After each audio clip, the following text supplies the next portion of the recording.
Olá pessoal, bom dia, boa tarde, boa noite. Nós vamos começar aqui a nossa série de vídeos do curso de Fundamentos de Matemática aí, voltado para o curso de Química.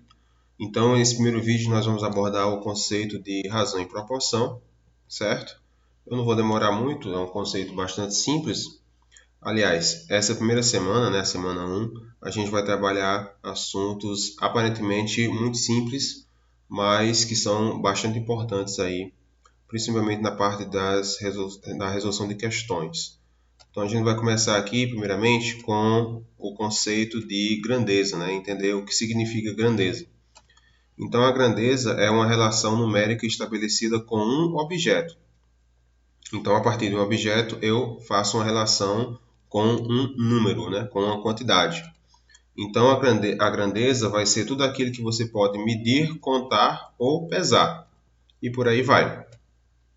Outro conceito importante é a ideia de razão. Quando eu falo razão, eu vou dividir, certo? Duas grandezas. Então eu pego duas variáveis, faço a divisão. Essa divisão a gente chama de razão também. Por exemplo, se numa classe a gente tem 40 meninos e 30 meninas, qual a razão entre o número de meninos e o número de meninas? Então, nesse caso, a razão eu vou dividir o número de meninos, que é 40, pelo número de meninas, que é 30. Então, 40 por 30 eu posso fazer a razão, fica 4 terços. Finalizando, então, o conceito, né, de razão. E, por fim, a ideia de proporção. O que significa uma proporção? Vou pegar duas razões, duas ou mais razões, e vou igualar. Então, por exemplo, com 1 litro de combustível, meu carro anda 13 km. Logo, para andar 26, ele vai precisar de 2 litros. Então, com 13 km, ele anda com 1 litro, ele anda 13 km. Para andar 26, ele vai precisar de 2. Para andar 39, ele vai precisar de 3. E assim por diante. Então, você veja que eu posso pegar, então, fazer uma razão entre o litro de combustível e a distância que ele percorre. Então, na razão 1, eu tenho 26 está para 2, assim como 13 está para 1. Então, eu posso ter essa razão aqui, no caso, a proporção, já que eu peguei duas razões e igualei. Da mesma forma, eu também posso pegar 39 está para 3, assim como 13 está para 1. Então, essas duas razões, elas são iguais. Nesse caso, então, eu tenho uma proporção entre o litro de combustível e a distância que ele percorre em quilômetros. Vamos lá agora para as propriedades. Então aqui a gente vai pegar três propriedades, tá? A primeira propriedade é bem simples.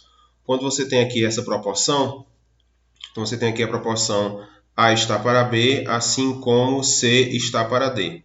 Então quando eu tenho esse tipo de proporção, eu posso fazer o quê? Eu posso multiplicar, né, o que a gente chama de meio pelos extremos. Então eu posso multiplicar A vezes D igual a B vezes C. E aí a igualdade ainda permanece. É uma consequência da definição de proporção. Outra regrinha também é o seguinte: se eu tenho essa mesma proporção, A está para B de novo, assim como C está para D, eu posso pegar e igualar de outra forma.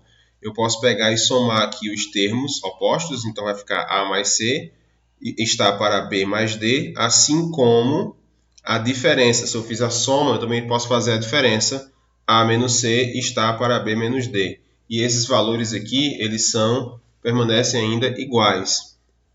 E por fim, nessa última regrinha aqui, mantendo ainda a mesma proporção, A está para B, assim como C está para D, eu posso pegar então e fazer essa outra proporção aqui equivalente.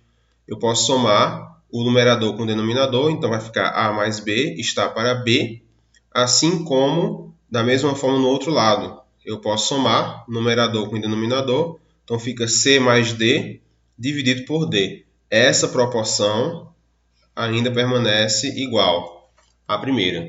Essa aqui é só algumas das propriedades. Não se preocupem se vocês não entenderam agora de supetão da primeira vez, que a gente vai trabalhar isso também no decorrer das questões, certo? Agora, outro conceito importante aqui é a parte de grandezas que são diretamente proporcionais. Esse é o grande mote aqui desse vídeo, né? Entender o que significa uma grandeza ser proporcional à outra. Então, tem dois tipos de grandezas proporcionais. Tem a grandeza que é direta e tem a grandeza que é inversa. Então vamos começar aqui entendendo o que significa grandeza diretamente proporcional. Quando eu falo que uma grandeza é diretamente proporcional, significa o seguinte: se eu tenho duas grandezas, eu vou trabalhar com duas, certo? Pode ser mais de duas, isso independe. Então, dadas duas grandezas, se uma aumenta, a outra também tem que aumentar na mesma medida. Ou, se uma diminui, a outra também diminui também na mesma medida. Então, por exemplo, aqui ó, a gente tem o seguinte: a produção de uma fábrica está registrada no quadro abaixo. Vou colocar aqui o quadro. A tabela é o seguinte: pegando aqui a tabela, eu tenho que a tabela coloca tempo em horas e a produção em peças. Então você vê o seguinte, ó, com 1 hora eu tenho 10 peças. Com 2 horas eu vou ter 20 peças. Com 3 horas eu vou ter 30 peças. E assim vai. E aí você percebe o seguinte: nesse caso aqui, a proporção entre tempo e a produção de peças, ela é proporcional. As duas grandezas são diretamente proporcionais. À medida que o tempo aumenta em horas, a produção de peças também tende a aumentar, certo? Na mesma medida.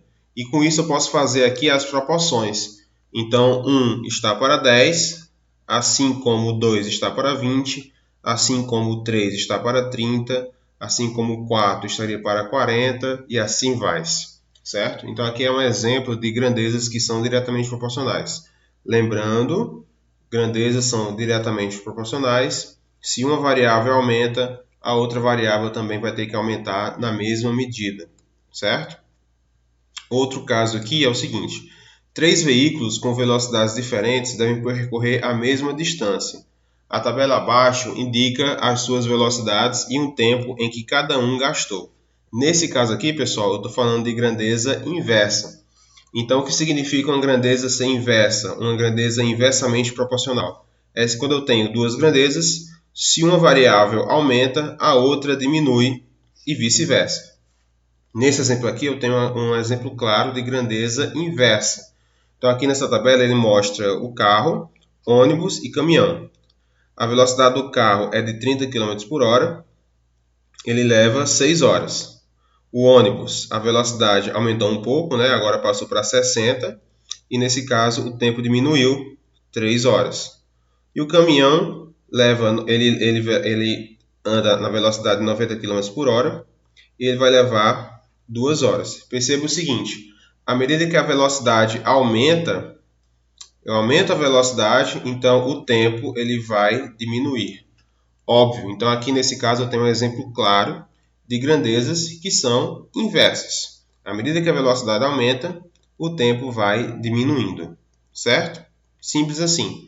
A parte teórica é o seguinte: se eu tenho duas grandezas x e y, a gente diz o seguinte: y é diretamente proporcional a x se, aí tem essas duas condições aqui, né? Se x for zero, o y também é zero. Essa é a condição óbvia, certo? Se uma variável é zero, se ela for diretamente proporcional, a outra também tem que ser zero também. Isso é óbvio. O caso fica legal quando elas não são iguais a zero, que é a segunda condição. Para x e y diferentes de zero, a gente tem que essa razão aqui, pessoal, y sobre x, ela é sempre uma constante. Se ela é sempre uma constante, então eu posso pegar essa razão aqui e igualar uma variável, né, que eu vou chamar de k. K, no caso, é a nossa constante. Então, para ela ser diretamente proporcional, essa fração ela tem que ser igual para todas. Todas as frações que eu vou pegar, ela tem que dar o mesmo valor, certo? Isso aqui é só um quadro resumo. Caso contrário, se duas grandezas x e y, a gente diz que o y ela é inversamente proporcional ao x, então a gente tem que essa proporção aqui, ó, ela é válida. Então eu tenho que y vezes x é igual a uma constante, ou seja, o produto das duas é uma constante.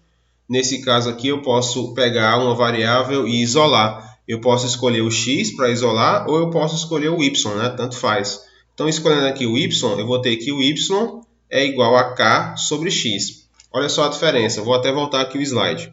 Então, ó, diretamente proporcional, essa razão aqui, ela é sempre a mesma, né? Isso quando ela for direta. Quando for no caso da inversa, eu vou ter essa outra proporção aqui. No caso, y é igual à fração, a constante, dividido por uma variável, né? Então, eu tenho a grandeza y, isso aqui vai ser igual a constante dividido pela outra grandeza. Não se preocupe que a gente vai trabalhar isso nas questões também, certo? Então, bora lá. Aqui é o seguinte, aqui nesse caso eu peguei alguns exemplos onde você vai ter que montar, certo, o problema, né? Isso a gente vai trabalhar muito aí também na nossa lista de atividades. Então, a primeira coisa é o seguinte, dois números cuja diferença é 12 estão na relação 8:5.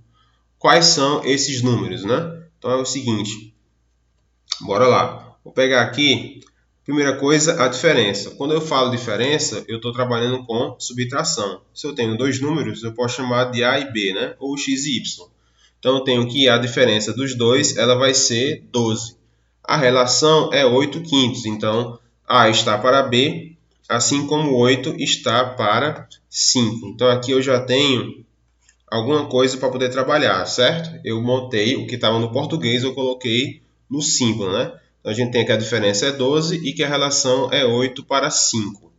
Continuando aqui, eu vou ter o seguinte, pegando aqui a nossa regrinha, se eu tenho aqui essa proporção, então eu posso utilizar a primeira regra, né, que diz o quê?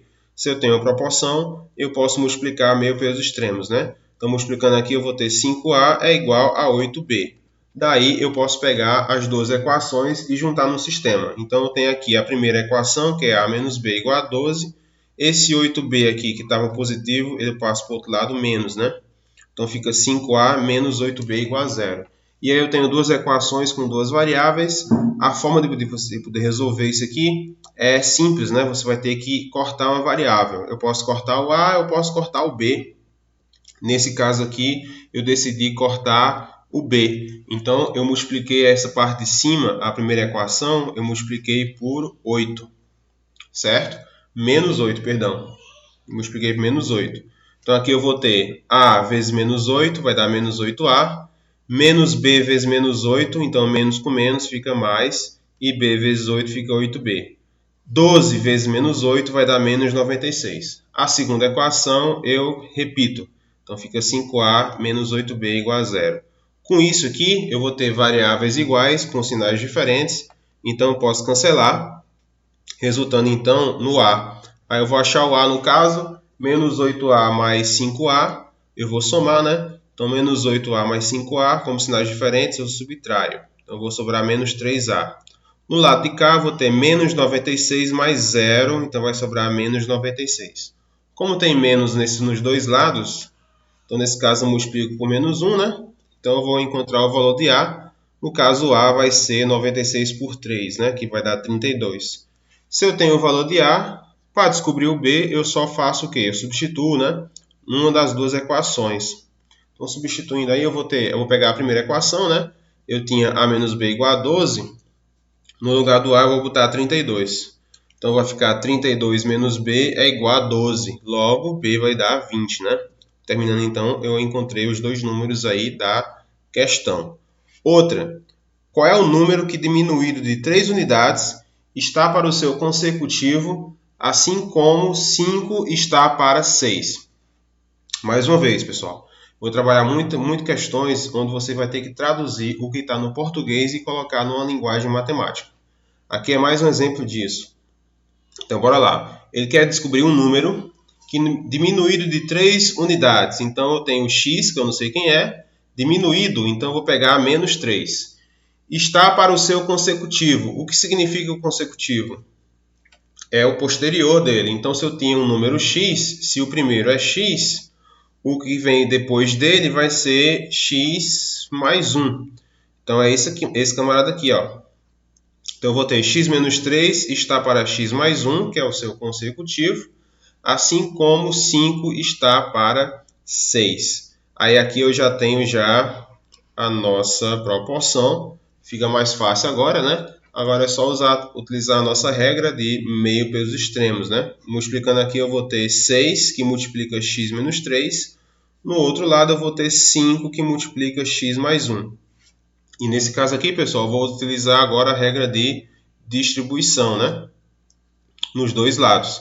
Então, eu vou ter 6 vezes x, 6x, 6 vezes menos 3 vai dar menos 18. No lado de lá, eu vou ter 5 vezes x, que dá 5x, e 5 vezes 1, que fica 5. Aqui eu vou ter uma equação básica, né? Primeiro grau. Esse 5 aqui está positivo, ele passa menos. Então, eu vou ter 6x menos 5x, que vai sobrar x. E menos 18 vai passar para o outro lado, mais. Então, eu vou ter 5 mais 18. Finalizando, então, x é igual a 23. Esse é o número, no caso, né, que resolve aí a nossa questão. Exemplo 2. E era isso, pessoal, que eu queria passar aqui, tá? Eu vou voltar aqui o slide. Era isso que eu queria passar nesse primeiro vídeo, tá? Qualquer dúvida é só entrar em contato comigo, certo? Ou então a gente vai discutir isso no nosso encontro semanal lá no Meet. Obrigado e até a próxima.